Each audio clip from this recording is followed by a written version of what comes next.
ఆర్థిక శాస్త్రంలో Nobel prize నిన్న అనౌన్స్ అయింది. యాక్చువల్గా ఆల్ఫ్రెడ్ నోబెల్ విల్ రాసినప్పుడు 1895లో ఎకనామిక్స్కి నోబెల్ ప్రైజ్ చెప్పలేదు. కానీ ఆయనకి గుర్తుగా స్వీడిష్ సెంట్రల్ బ్యాంక్ వాళ్ళు 1969 సంవత్సరం నుంచి ఆర్థిక రంగంలో కూడా నోబెల్ ప్రైజ్ అనౌన్స్ చేస్తూ వస్తున్నారు.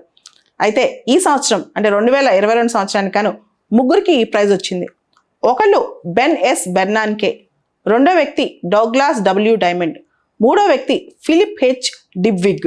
ఈ ముగ్గురికి నోబెల్ ఎకనామిక్ ప్రైజ్ వరించింది. ముగ్గురు దీన్ని షేర్ చేసుకుంటారు.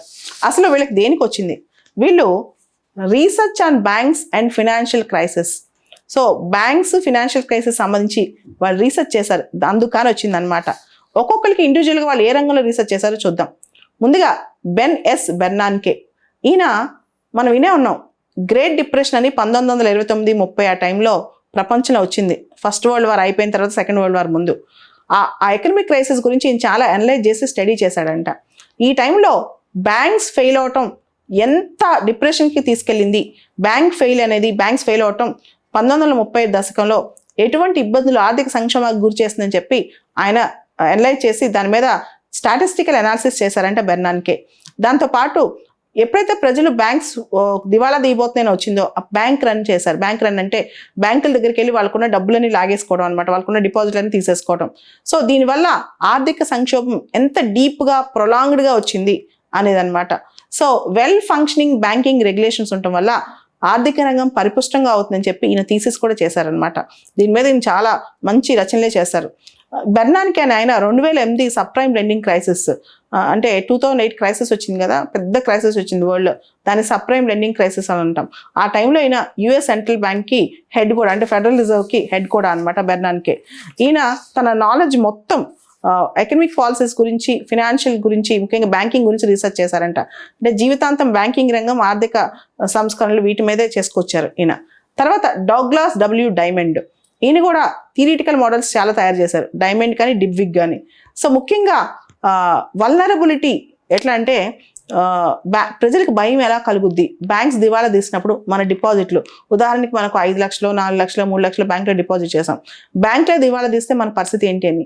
ఆ వల్నరబుల్ సిచ్యువేషన్ అప్పుడు ప్రజలు ఏం చేస్తారంటే భయపడిపోయి బ్యాంకులో ఉన్న డబ్బులన్నీ లాగేసుకుంటుంటారు. ఒక రూమర్ స్టార్ట్ అయింది అనుకోండి, ఆర్థిక సంక్షేమం వస్తుంది, బ్యాంకులో డబ్బులు ఉండవని, ప్రజలందరూ వెళ్ళి డబ్బులు తీసేసుకుని వచ్చేస్తారు బయటికి. అలా వచ్చినప్పుడు డిపాజిట్ ఇన్సూరెన్స్ ఎంత ముఖ్యమో ఆయన ఎక్స్ప్లెయిన్ చేశారు. భారతదేశంలో కూడా ఉంది కదా deposit insurance credit guarantee scheme. ఇప్పుడు 5 లక్షల వరకు మనకి డిపాజిట్ ఇన్సూరెన్స్ ఉందన్నమాట మనం చేసిన డిపాజిట్కి. సో బ్యాంక్ రన్ తగ్గించడానికి.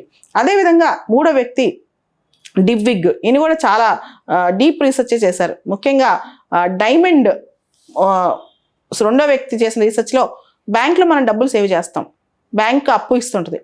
బ్యాంక్ చేసే బ్యాంకింగ్ బిజినెస్ ఏంటి? రుణాలు తీసుకోవడం, రుణాలు ఇవ్వటం. అంటే బ్యాంక్ అప్పులు తీసుకుంటే అప్పులు ఇస్తుంది, మధ్యలో ఉన్న ఇంట్రెస్ట్ రేట్ తేడా బ్యాంక్ వచ్చే లాభం.